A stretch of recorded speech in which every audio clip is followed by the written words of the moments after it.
Olá e bem-vindos. Hoje a gente vai fundo numa história que é puro pesadelo. Temos aqui um thriller de terror chamado Panor. E o nosso trabalho hoje é tentar responder a uma pergunta central.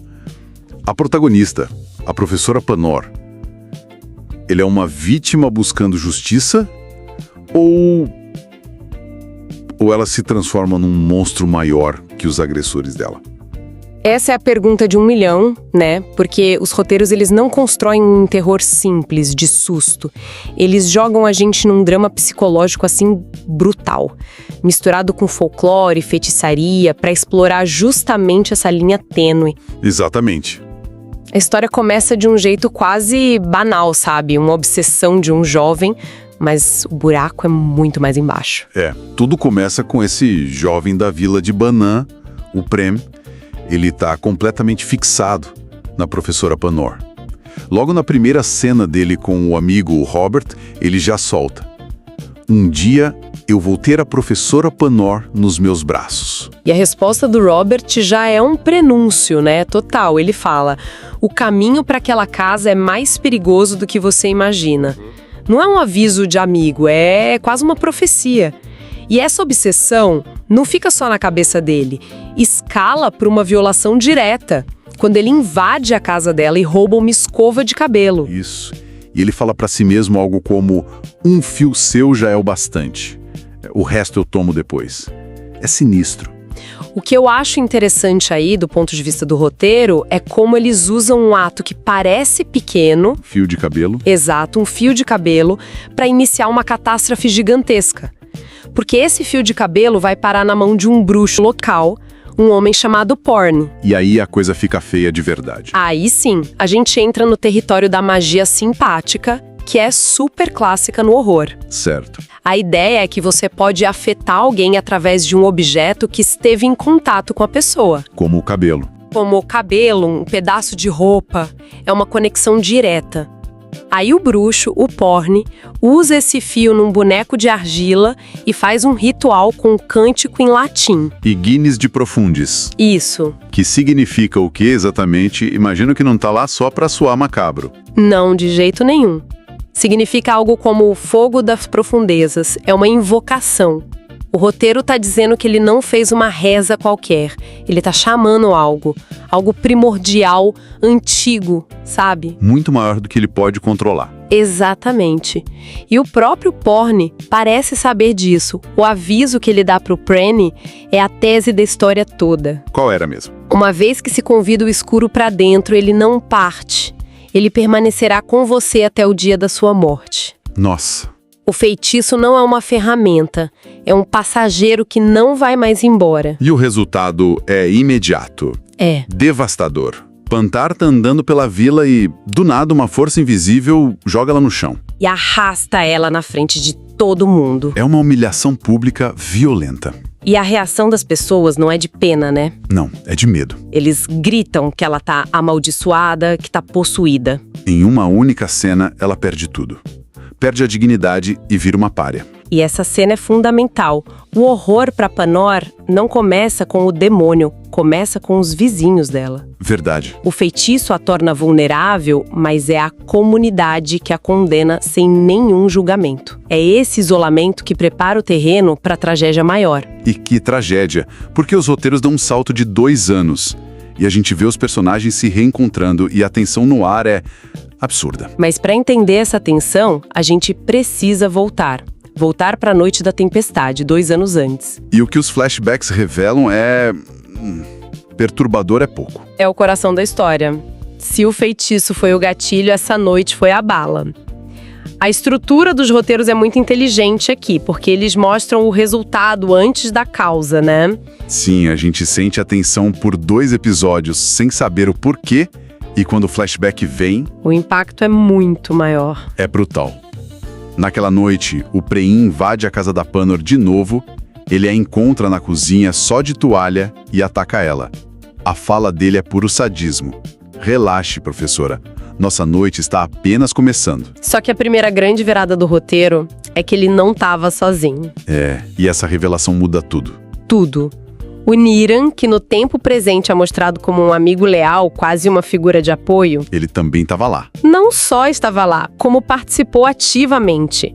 A fala dele para Panor é de uma crueldade que redefine o personagem completamente. Agora você vai aprender uma lição que não está em nenhum dos seus manuais. Isso. O cara que parecia o bonzinho era, na verdade, um cúmplice monstruoso. O que me pegou nessa parte foi a perseguição. Ela consegue fugir e corre pela mata debaixo da tempestade até chegar a um penhasco, É uma imagem de desespero total. encurralada pelo Pran e pelo Niran. E é aí que o Robert, o amigo que deu aviso lá no começo, aparece. E a princípio, ele parece o herói. Ele parece o herói, ele parte pra cima do Pran, briga com ele. Exato. Ele desempenha esse papel de salvador por uns minutos, mas é uma ilusão. O roteiro constrói essa esperança só pra destruir da forma mais cruel possível. Quando o Pran grita, né? No meio da briga. Exato. Ele grita que ele e o Niran a tiveram por longas horas. Ele não só confessa o crime, como joga na cara do Robert, tornando ele cúmplice pelo conhecimento. E é aqui que eu tive dificuldade em aceitar a virada do Robert de herói para assassino. O Niran fala para ele: se ela sair viva deste penhasco, a nossa vida acaba. É ela ou nós? E o Robert, que pareceu o mais decente dos três, ele simplesmente cede. Ele pega a arma e atira nela. Como que o roteiro justifica uma mudança tão drástica? Essa é a questão central da cena. Eu não acho que o roteiro veja como herói, mas como alguém fraco, consumido pelo medo. Medo de ser associado ao crime. Exato. A argumentação do Niran é a chave. Ele apela para o futuro coletivo, para preservar o status deles. O Robert não atira por ódio, ele atira por puro pânico e egoísmo. É a traição definitiva. Não vem do vilão óbvio, mas aquele que se passava por amigo. O roteiro descreve o último olhar dela para ele como um de traição absoluta, antes de cair no abismo. E é essa traição, mais do que tudo, que a destrói. E que a reconstrói como outra coisa. Porque, claro, ela não morre. Um pescador encontra quase sem vida, e uma senhora que ajuda ela, uma figura meio mística, percebe que tem algo muito errado. A fala dela é arrepiante. A alma dessa mulher já cruzou o portão. O que restou aqui é apenas carne fria. Algo demoníaco está usando o que sobrou dela como um receptáculo. Essa é uma escolha narrativa brilhante. A Panor, a mulher, de fato morreu naquele penhasco. O que sobrevive é um corpo movido por um único propósito: vingança. A velha não a cura, então. Não. Ela lhe dá uma sentença e uma escolha. A única forma de continuar existindo é caçar e matar quem a amaldiçoou e quem derramou seu sangue. Mas tem um preço altíssimo. O aviso é claro: uma vez que você abre essa porta para a vingança, não haverá volta.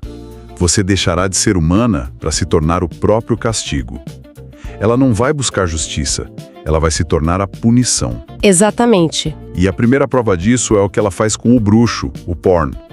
Ela o caça e o empala por baixo do assoalho da própria cabana dele. Mas o roteiro vai além. Ele descreve uma cena de canibalismo ritualístico, onde ela se alimenta da carne dele. Confesso que essa cena é chocante. Corre o risco de ser só pelo valor do choque, não. É uma pergunta justa. Uma leitura cínica diria que é só para chocar. Certo. Mas, tematicamente, faz sentido. Ao devorá-lo, ela não tá só matando o bruxo. Ela tá absorvendo o poder sombrio que ele usou contra ela. Ela tá internalizando a maldição. Isso, tomando o controle dela. É a metamorfose final e irreversível. Ela deixa de ser a vítima do feitiço para se tornar a mestra dele. Ok, faz sentido. É a formatura dela como monstro. E agora, com esse poder, a gente volta para a linha do tempo principal? 2 anos depois, Robert Niran com uma namorada, Maya, e a Yuki grávida do Pran, arena que a Panora preparou para eles. E a vingança dela é uma obra de arte sádica. Ela não quer só matá-los, ela quer desconstruí-los. Ela captura o Pran primeiro, mas não o mata. Não. Em vez disso, ela costura as pálpebras dele abertas e a fala dela diz tudo. Você vai assistir à morte de cada um dos seus amigos. Nossa, Ela inverte os papéis. totalmente. Ele a transformou num espetáculo de humilhação, agora ele é forçado a ser o espectador do espetáculo de vingança dela. E o primeiro ato é contra a Yuki, a grávida, que, a rigor, era inocente. Por que começar por ela? Para causar a máxima dor no Prem. É uma escolha tática. Destruir o futuro dele. Isso. Destruir a linhagem dele é uma tortura muito mais profunda. E a forma como o roteiro descreve a morte da Yuki é puro horror corporal. É pesado demais. Ela tá na varanda e o abdômen dela simplesmente explode, revelando não um bebê, mas uma massa disforme de carne e sangue que cobre a Maya. Essa cena é difícil até de ler. Dá pra sentir o silêncio chocado que os roteiristas queriam na tela. Exatamente. E essa escolha pelo horror corporal é uma metáfora visual brutal. O roteiro não tá só matando um personagem, tá simbolizando a corrupção total da inocência. Que nada de bom pode nascer da semente deles. Isso mesmo. O próximo da lista é o Nira. E a morte dele é incrivelmente simbólica. Sim. Ele é enforcado por uma corda no moinho de vento da fazenda, que começa a girar sem controle. Quase poético. É. Nira, um traidor, morre por enforcamento, uma punição clássica. Mas o roteiro usa um moinho, uma força quase natural e impessoal para executá-lo. É como se a própria natureza estivesse cobrando a dívida. Perfeito. Não é a Panor que quebra o pescoço dele diretamente, é o mecanismo que eles achavam que controlavam. Depois disso tudo, a gente chega no clímax, que não é sobre violência física, é psicológica. A tortura final pro Robert. A verdadeira maestria do roteiro tá aqui. Ele tá destruído e a única âncora dele parece ser a Maya, a namorada do Niran. E aí? Aí a Panor dá o golpe de mestre. Ela revela pro Robert que a Maya nunca existiu. Ela foi apenas uma ilusão. Uma pequena e cruel ilusão que criei para que você sentisse a dor da perda. Isso é muito mais devastador que qualquer facada. Panor não tá só matando a esperança do Robert, ela tá aniquilando a realidade dele. A vingança dela não é sobre o corpo, é sobre a sanidade. Exato. Ela o força a questionar cada memória, cada sentimento dos últimos 2 anos. É a quebra total. E o grande finale acontece na cabana onde o Pran tá preso. Sim. Panor atrai o Robert até lá e até a fogo no Prem, transformando o primeiro agressor numa pira humana. Robert chega, vê o amigo em chamas e então encara a Panor. A fala final dela é um convite macabro. Bem-vinda ao banquete, Robert. Você é o último convidado. Fim da vingança, um ciclo de violência completo. Mas o mais assustador é o que vem depois. Sim, a cena final. É de uma calma que perturba. Na manhã seguinte, a gente vê a Panor vivendo no vilarejo flutuante, cuidando de flores. Parece uma camponesa qualquer, em paz, como se nada daquilo tivesse acontecido. Mas a paz é uma ilusão, né? Total. A cena final com o velho barqueiro é a chave. Ele passa por ela e, sem saber de nada, só diz pra ela se livrar do ódio no coração para que a alma dela possa descansar em paz. E a única reação dela, segundo o roteiro, é uma única lágrima. Uma única lágrima escorrendo pelo rosto. E o que essa lágrima significa? É arrependimento? É um último vestígio da mulher que ela foi? Essa é a beleza de um final em aberto, né? Não tem uma resposta certa. Pode ser tudo isso. Pode ser um lampejo da humanidade dela, percebendo o monstro em que se tornou. Ou, numa visão mais sombria, a lágrima não é de tristeza, mas é a constatação de que, mesmo depois de tudo, o vazio continua lá. A vingança não a curou. Só a consumiu? Isso. O que nos traz de volta à nossa pergunta inicial. Ela se tornou um monstro pior que eles? Eu acho que a tragédia final de Panor é que essa pergunta se torne relevante. Como assim? A questão não é quem é pior. A questão é que a violência deles criou um vácuo. E algo terrível preencheu esse vácuo. Eles não destruíram só a vida dela. Eles destruíram a alma dela. Exatamente. E com isso, venceram no final. A transformação dela é a prova definitiva do poder destrutivo do ato deles. Eles queriam silenciá-la e acabaram criando um eco de horror que destruiu a todos, inclusive a si mesma. Isso deixa a gente pensando numa coisa, né? Quando o sistema, a comunidade, a amizade, quando tudo falha de forma tão miserável, a vingança, mesmo que monstruosa, Pode ser vista como a única forma de reequilibrar a balança.